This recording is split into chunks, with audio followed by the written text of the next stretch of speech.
वाला हूँ जो जरूरी है। ठीक है। तो आप चाहे एग्जाम में जाएं चाहे आप कोर्ट में जाएं, देखिए अब यहाँ पर पहले थोड़ा सा जो सब्जेक्ट मैटर है जब तक देखिए क्या कहते हैं ना कि जब तक हम अपने सब्जेक्ट पर कमांड नहीं करते हैं तब तक बाकी चीज़ों पर कमांड करना थोड़ा मुश्किल होता है।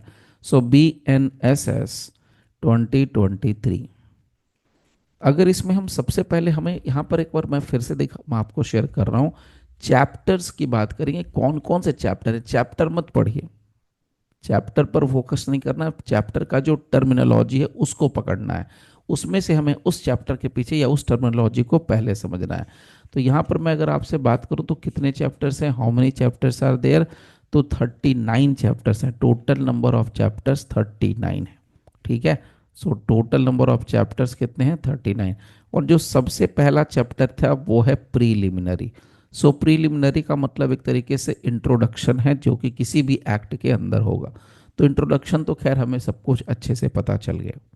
दूसरा जो आता है उसमें आता है कि भाई प्रीलिमिनरी में आपको पता चल गया कि भारतीय नागरिक सुरक्षा संहिता है, चूंकि ये भारत के नागरिकों को सुरक्षा प्रदान करता है by adopting the procedural part. So procedural part को अडॉप्ट करके, प्रोसीजर को अडॉप्ट करके ये भारत के नागरिकों की सुरक्षा प्रदान करता है। This is the situation. अब ये कैसे करेगा, तो इसके लिए भी कहता है कि भैया अगर किसी को अगर सुरक्षा चाहिए तो उसके लिए क्या चाहिए, कौन दे सकता है, तो वो हमारे लिए यहाँ पर है कोर्ट। तो इन्होंने दूसरी टर्म में तुरंत जाके कहा constitution of criminal courts, constitution of criminal courts. देखिए कोर्ट्स एंड ऑफिसेस,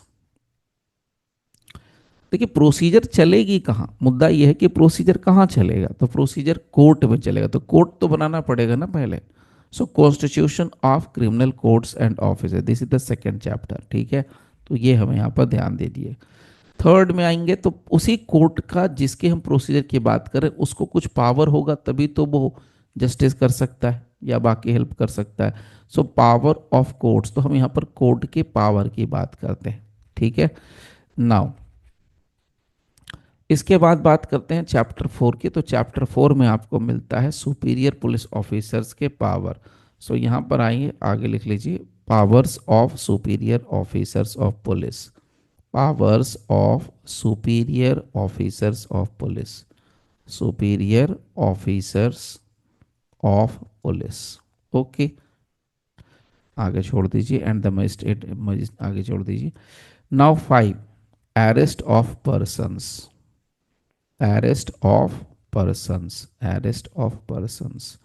नंबर 6, अब आइए इसमें प्रोसेस टू कॉम्पेल अपीयरेंस।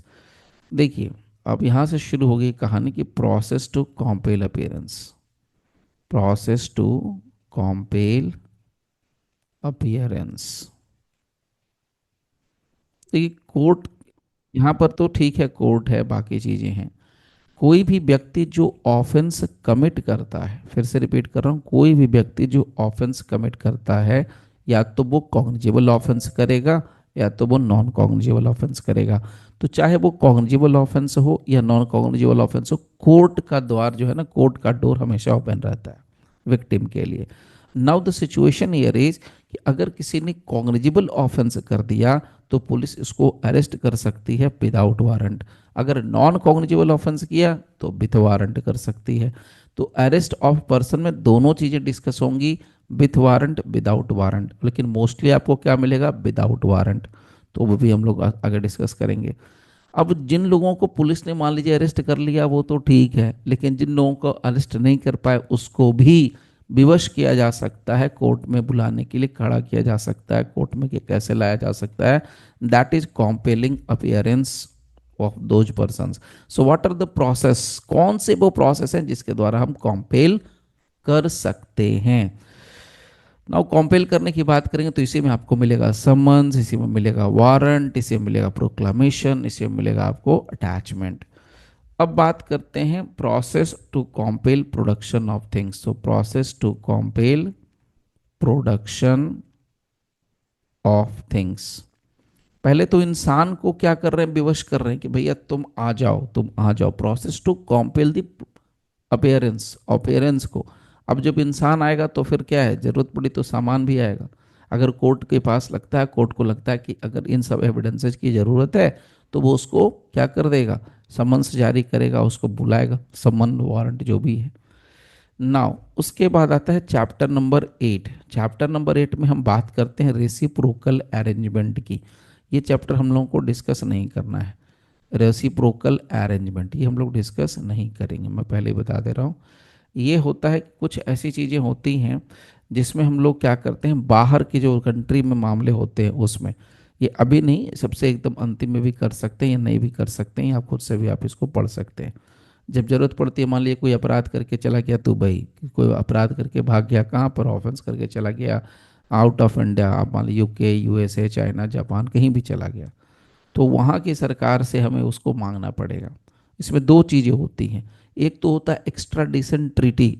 अगर एक्स्ट्राडिशन ट्रीटी है दो कंट्रीज के बीच में, तो वो भारत सरकार करती है, राज्य सरकार नहीं करती है। तो अगर मान लीजिए एक्स्ट्राडिशन ट्रीटी है, जिसको हिंदी में कहते हैं प्रत्यर्पण संधि, तो अगर प्रत्यर्पण संधि है तो उसका मतलब ये हो गया कि अगर भारत देश का कोई नागरिक, नागरिक भारत देश का होगा या दूसरे देश का भी नागरिक है, लेकिन वो अपराध कहाँ करता है, इंडिया के अंदर करता है, तो चाहे वो भारत देश का नागरिक हो, चाहे वो भारत देश का नागरिक नहीं हो, लेकिन भारत के अंदर उसने कोई ऑफेंस कमिट कर दिया है और वो किसी दूसरी कंट्री में भाग गया है, तो उसके लिए अगर उस कंट्री में जहाँ भाग गया, मान लीजिए लंदन भाग गया, मान लीजिए कि यूएसए भाग गया, तो अगर यूएसए के साथ आपका एक्स्ट्राडिशन ट्रीटी है, प्रत्यर्पण संधि है, तो यहाँ पर यूएसए जो है बाउंड हो जाएगा उस व्यक्ति को, उस पर्सन को आपको सौंपने के लिए। अब प्रोवाइजर ये है कि भाई अगर उसको ना लगे कि वो बेनिफिशियल है, अगर उसको लगता है किसी तरीके से वो बेनिफिशियल है, तब तो ठीक है, अदरवाइज वो सौंप देगा। तो ये वाला पार्ट भी यहाँ पर क्लियर करेंगे हम लोग, लेकिन वो लास्ट में। इसके बाद आता है कुछ मामले। अब जो मामले मैं आपको शेयर करूंगा यहाँ तक, इसको चाहें तो आप यहाँ पर आप अंडरलाइन कर सकते हैं, मार्क कर सकते हैं। 9। अब आइए यहाँ से शुरू होती है कहानी मजिस्ट्रेट की, यानी एग्जीक्यूटिव मजिस्ट्रेट की। तो ये से कहाँ से रहेंगे, security for keeping the peace and good behaviour, security for keeping the peace and good behaviour, good behaviour. So security for keeping the peace and good behaviour, ये कहाँ मिल रहा है, चैप्टर नंबर 9 में। ठीक है, तो यहाँ एग्जीक्यूटिव मजिस्ट्रेट का रोल होता है, पहले ही बता रहा हूँ, एग्जीक्यूटिव मैजिस्ट्रेट। और कुछ जगहों में एक्सेप्शनल केसेस में आपको जुडिशियल मजिस्ट्रेट या जज भी मिल सकते हैं, एक्सेप्शनल केसेस में, जो कि नहीं मिलेंगे। उसके बाद आया चैप्टर नंबर 10। चैप्टर नंबर 10 में हम बात करते हैं मेंटेनेंस। चैप्टर नंबर 10 में वही मेंटेनेंस ऑफ वाइफ, चिल्ड्रेन और पेरेंट्स, वाइफ, चिल्ड्रेन और पेरेंट्स। ठीक है, पेरेंट्स। नाउ उसके बाद बात करिए उसके बाद चैप्टर नंबर 11। अब ये जो है मेंटेनेंस का जो पार्ट है, इसमें एग्जीक्यूटिव मजिस्ट्रेट का रोल नहीं होता है, जुडिशियल मजिस्ट्रेट का रोल होता है। ठीक है, now maintenance of public order and tranquillity, public order and tranquillity, tranquillity, ये अपने को चैप्टर मिलेगा, चैप्टर नंबर 11। इसमें हमें मिलता है अनलॉफुल असेंबली, इसमें मिलता है हमें पब्लिक न्यूसेंस, इसमें मिलता है अर्जेंट केसेज ऑफ न्यूसेंस। ये सब बताऊंगा डिटेल में पूरा। ठीक है, इसका कैसे मिसयूज होता है, कैसे यूज होता है, वो सब बताऊंगा। इसमें भी मोस्ट ऑफ द टाइम आपको क्या मिलेगा, इसमें आपको मिलने वाला है एग्जीक्यूटिव मजिस्ट्रेट, एग्जीक्यूटिव मैजिस्ट्रेट। ठीक है, तो एग्जीक्यूटिव मजिस्ट्रेट का रोल चाहे तो आप अपने बेयर एक्ट में जहां आपका इंडेक्स है ना, वहां पर आप चाहें तो लिख सकते हैं कि chapter number 11 is dedicated for executive magistrate. Chapter number 9 में भी आपको मिलेगा एग्जीक्यूटिव मजिस्ट्रेट। अब बात करेंगे चैप्टर नंबर 12 की। अब यहाँ से पुलिस का रोल शुरू होता है। मैं देखिए, इसलिए मैंने आपको बताया था कि अलग अलग करके बताऊंगा। यहाँ से पुलिस की कहानी शुरू होती है, तो जहाँ पुलिस की कहानी शुरू होती है वहाँ से अलर्ट रहना चाहिए। सो ये हो गया पुलिस की कहानी, चैप्टर नंबर 11, सॉरी 12, 11 नहीं, 12, 12 होगा। सो चैप्टर नंबर 12, इसमें हम लोग बात करते हैं किसकी, प्रिवेंशन, प्रिवेंटिव एक्शन की, preventive action of the police. ये बहुत डेंजरस मामला है। बहुत बार ये कहता है कि भैया अपराध होगा भी नहीं लेकिन हम तुमको अरेस्ट कर लेंगे, वो भी विदाउट वारंट। एक व्यक्ति है जिसने अपराध नहीं किया है और उसको पुलिस ने बिना वारंट के अरेस्ट कर लिया है, तो वो पावर कहाँ मिलता है? चैप्टर 12 के अंदर पुलिस को दिया गया है। भैया in the anticipation of an offence, कि भैया तुम अपराध कर रहे हो या कर सकते हो, अभी अपराध हुआ नहीं है बट प्रिपरेशन एक तरीके से है, या उसको उस तरीके का पुलिस वाले को डिजाइन पता चल गया। डिजाइन कहने का मतलब है कि भैया ये डकैती का प्लानिंग कर रहा है, चोरी का प्लानिंग कर रहा है, किसी लड़की को और किसी आदमी को किडनैप करने का प्लानिंग कर रहा है, अबडक्शन करने का प्लानिंग कर रहा है, मर्डर करने का प्लानिंग कर रहा है, तो ये अगर पता चलता है पुलिस को डिजाइन, तो उस केस में भी पुलिस क्या कर लेगी? बिना वारंट के किसी व्यक्ति को अरेस्ट करेगी, even before the commission of the offence. अपराध होने के पहले ही उसको अरेस्ट कर लिया जाता है। नाउ अब इसके बाद पुलिस का दूसरा जो पावरफुल चैप्टर है वो आता है चैप्टर नंबर 13, जिससे दुनिया परेशान है, यानी इंडिया परेशान है। ठीक है, इंडिया मोस्टली परेशान भी है चैप्टर नंबर 13 में। इसमें हम लोग बात करते हैं इंफॉर्मेशन टू द पुलिस और इसी के बलबूते पर और चैप्टर 5 के बलबूते पर ज़्यादा पुलिस कूद फान मचाती है। So information to the police and their powers to investigate, और इसमें गलती भी अपनी होती है, ऐसी बात नहीं है कि अपनी गलती नहीं होती है। Their powers to investigate, this is chapter number 13। अब यहाँ पर इन्वेस्टिगेशन कंप्लीट हो गया, यहाँ से मामला खत्म। सो पुलिस के लिए भी अगर आप देखोगे मोटे तौर पे, मैं फिर से रिपीट कर रहा हूँ, सिर्फ पुलिस की बात करोगे तो 3 चैप्टर आपको मिलेंगे, चैप्टर 5, इसके अलावा चैप्टर 12 और इसके अलावा चैप्टर 13, जो अभी तक का है मैंने बताया। अभी तक वन बाय वन मैं आपको एक एक दिखा के बता के चल रहा हूँ आगे, ठीक है।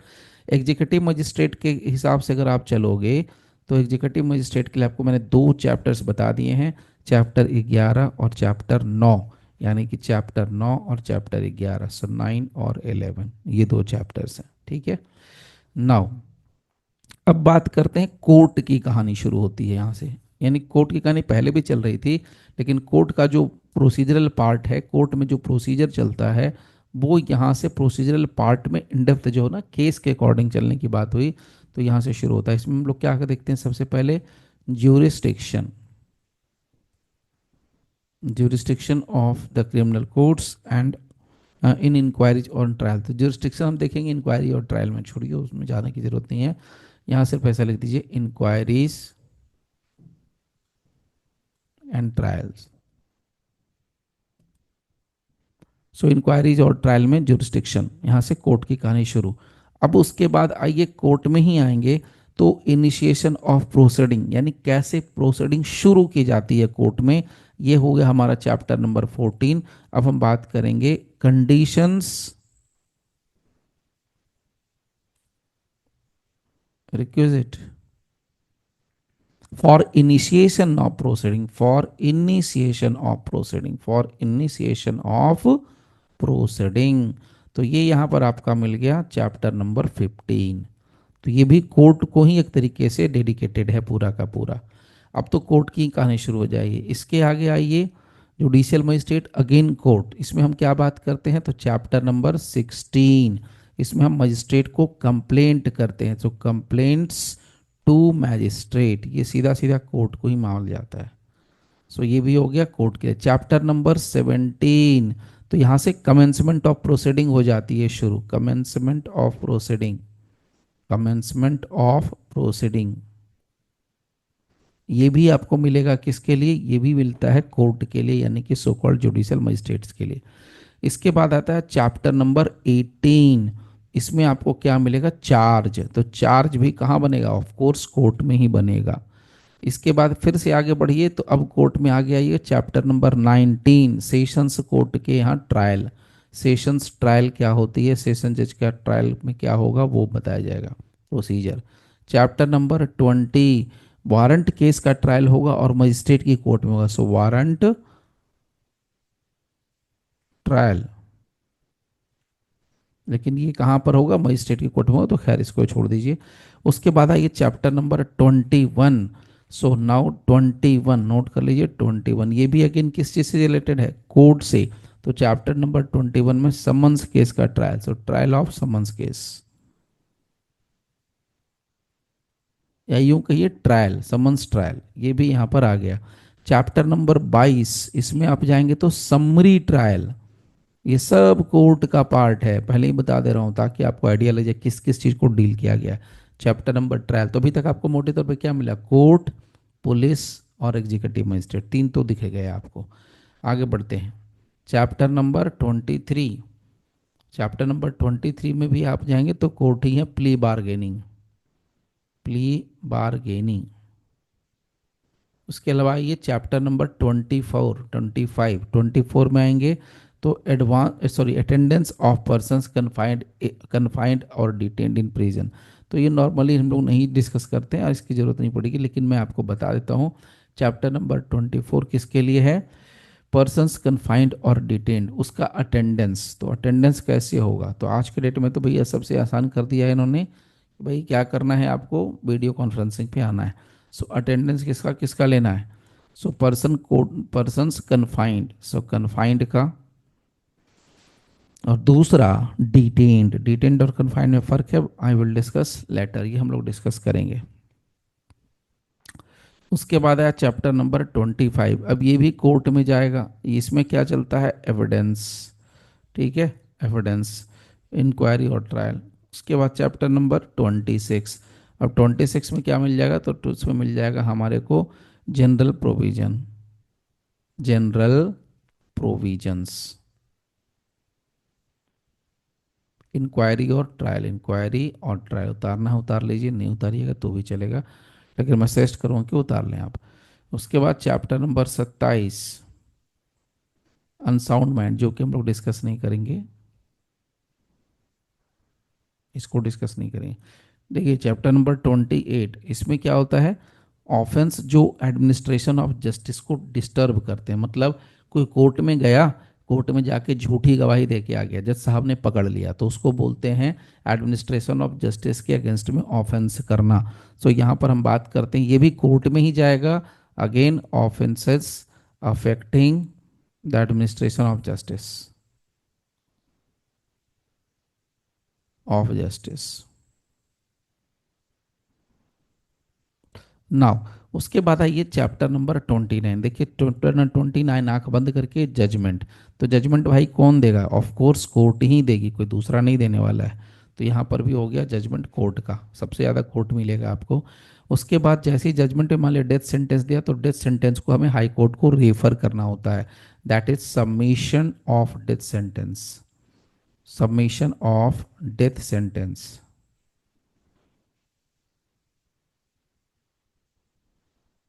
फॉर कंफर्मेशन, कि हाँ अब इसको सजा देनी है कि नहीं देनी है, हाई कोर्ट बताएगा। ओके, नाउ उसके बाद आइए चैप्टर नंबर 31, 31 में क्या मिलेगा, अपील। अगेन ये अपील भी कहाँ होगा, ऑफ कोर्स कोर्ट में ही होगा सर, अपील्स ये भी कोर्ट में होगा।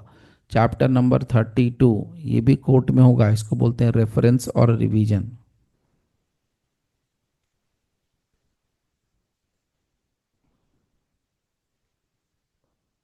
Chapter number 33, chapter number 33 transfer, transfer of criminal case, तो ये भी कोर्ट में ही जाएगा भाई, ट्रांसफर होकर के, ट्रांसफर ऑफ क्रिमिनल केसेस। इसके अलावा चैप्टर नंबर 34, चैप्टर नंबर 34 क्या निकलना है, एग्जीक्यूशन, सस्पेंशन, रेमिशन और कॉन्सिलिएशन, तो लिख दीजिए एग्जीक्यूशन, सस्पेंशन, रेमिशन, सब बताऊंगा आगे, रेमिशन ऑफ डेथ।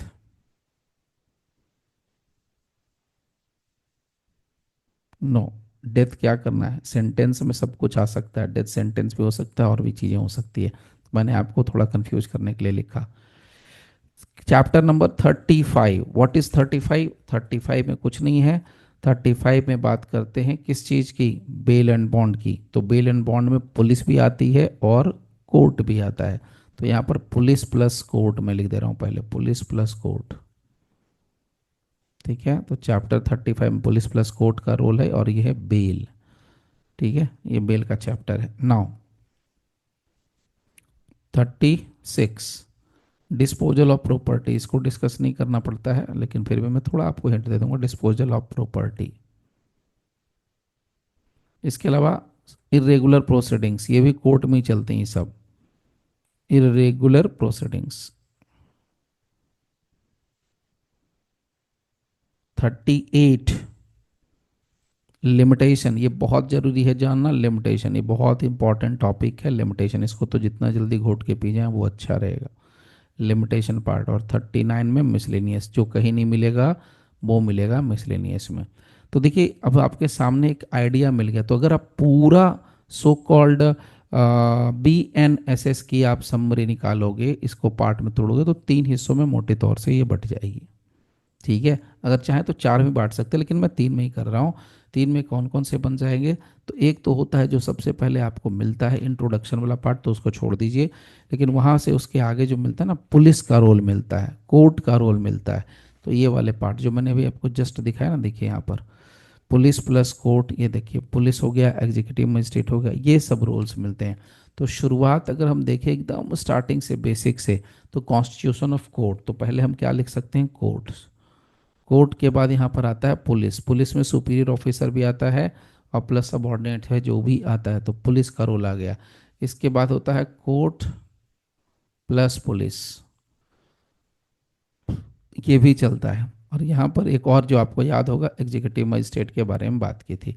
तो सबसे ज़्यादा कोर्ट के लिए प्रोविज़न है, उसके लिए कुछ प्रोविजंस पुलिस के लिए है, और सबसे कम आपको ये मिलेगा। तो कोर्ट प्लस पुलिस के लिए भी कुछ प्रोविजंस हैं।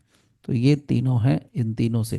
तो अब आपके माइंड में एक डायग्राम बनना चाहिए, और बन सकता है, और बना रहे होंगे कि जब भी आप BNSS को पढ़ेंगे तो क्यों पढ़ेंगे, क्यों डिस्कस करेंगे, क्यों जानना होगा, क्यों लटना होगा इसको।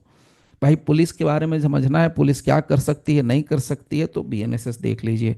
अगर एग्जीक्यूटिव मजिस्ट्रेट का रोल देखना है, क्या कर सकता है क्या नहीं कर सकता है, क्या पावर्स है नहीं पावर्स है, क्योंकि एग्जीक्यूटिव मजिस्ट्रेट मोस्टली क्या करते हैं? इंक्वायरी करते हैं। तो उनको क्या करना है नहीं करना है, ये सारी बातें कहाँ से पता चलेंगे? BNSS से। इसी तरीके से कोर्ट से, तो कोर्ट का पूरा प्रोसीजर आपको पता चल जाएगा, केस फाइल होने से लेकर के अंत तक, जजमेंट तक की बात हो गई। अपील हो गया, रेफरेंस हो गया, रिवीजन हो गया, सब यहाँ पर किस में आएगा? जजमेंट वजमेंट सारा चीज़ किस में आएगा? कोर्ट में आएगा। बेल का पार्ट कहाँ आएगा? कोर्ट में आएगा। बेल का कुछ पार्ट कहाँ जाएगा? पुलिस में भी जाएगा। उसके लिए हमने लिख दिया है कोर्ट प्लस पुलिस। ठीक है, तो इसको मैं पहले यहाँ पर करता हूँ स्टॉप।